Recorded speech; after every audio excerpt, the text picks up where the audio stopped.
연일 전쟁터를 옮겨 갈등을 벌이고 있는 미국과 중국이 환율 전쟁을 다시 시작할 조짐을 보이고 있습니다. 어제 중국인민은행이 달러 대비 위안화 고시 환율을 12년 만에 최고치로 고시했습니다. 덩달아 원화 가치도 급락해서 원달러 환율이 2달 만에 1,240원대를 돌파했는데요. 미중 환율 전쟁이 재현될 경우 국내 영향, 취재 기자와 자세히 알아보겠습니다. 류정은 기자 나왔습니다.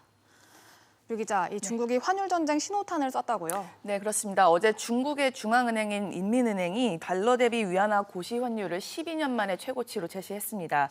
위안화는 전거래일 대비 0.38% 오른 달러당 7.1209위안을 기록했는데요.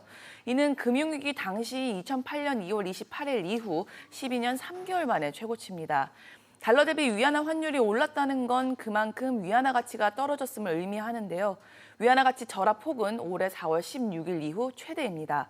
이를 두고 로이터에서 인민은행이 홍콩 보안법 초안 제출 이후 위안화 가치 손실을 반영해 위안화 고시 환율을 높였다라고 분석했습니다. 네, 다만 여러 가지 정황을 좀 종합해 봤을 때 중국이 미국을 향한 압박 카드로 이 환율을 사용했다 이런 시각이 좀 우세한데 이유가 뭡니까? 네, 무엇보다 미국 입장에서는 이제 위안화 평가 절하를 중국 당국의 의도된 환율 시장 개입으로 볼 가능성이 크기 때문입니다. 중국의 위안화가 평가 절하되면은 중국의 대미 수출이 증가하고 수입은 감소하는 무역 구조의 변화가 생기는데 이는 미국이 대중국 무역 적자를 줄이려는 의도랑 완전 반대되는 상황입니다. 예. 도널드 트럼프 행정부는 중국이 인위적으로 외환시장에 개입을 했고 이로 인해 불공정 무역으로 미국이 큰 피해를 입었다 이렇게 주장을 해왔는데요. 지난해 8월에도 중국의 위안화 환율이 급등하면서 위안화 환율이 달러당 7위안을 넘는 포치가 이뤄지면서 미국이 같은 이유로 중국을 환율 조작국으로 지정했습니다. 그나마 1단계 무역 합의가 올해 1월에 타결되면서 위안화가 다시 7위안 아래로 내려온 건데 다시 한번 포치가 재현된 겁니다.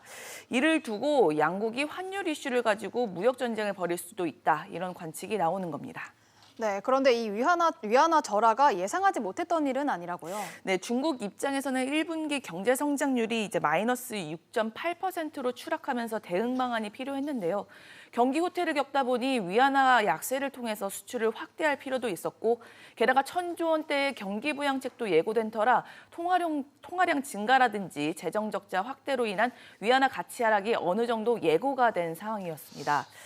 네, 그러면 이번 국내 이야기를 좀 해보죠. 사실 원화는 동조화 현상이라고 해서 위안화 환율과 비슷하게 가치를 따라가는 이런 경향이 있다 보니까 우리 환율에도 꽤 민감한 이슈가 될 수밖에 없는데 국내 영향 구체적으로 좀 어떻게 보입니까? 네, 일단 이번 환율 전쟁이 주변 신흥국 금융시장으로 번지면 신흥국 통화 가치도 연쇄적으로 하락할 수 있습니다. 어제 우리 원달러 환율도 위안화 약세 고시 연동되면서 2달여 만에 최고치를 기록했는데요.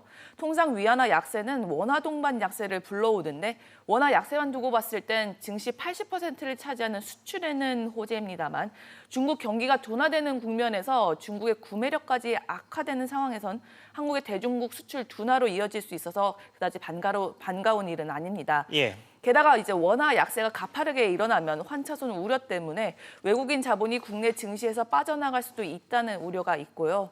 또 미국이나 중국이나 코로나19 책임론이나 홍콩 보안법을 두고 물러날 기미가 안 보이면서 우려가 더 커질 것으로 보입니다. 네, 류 기자 잘 들었습니다.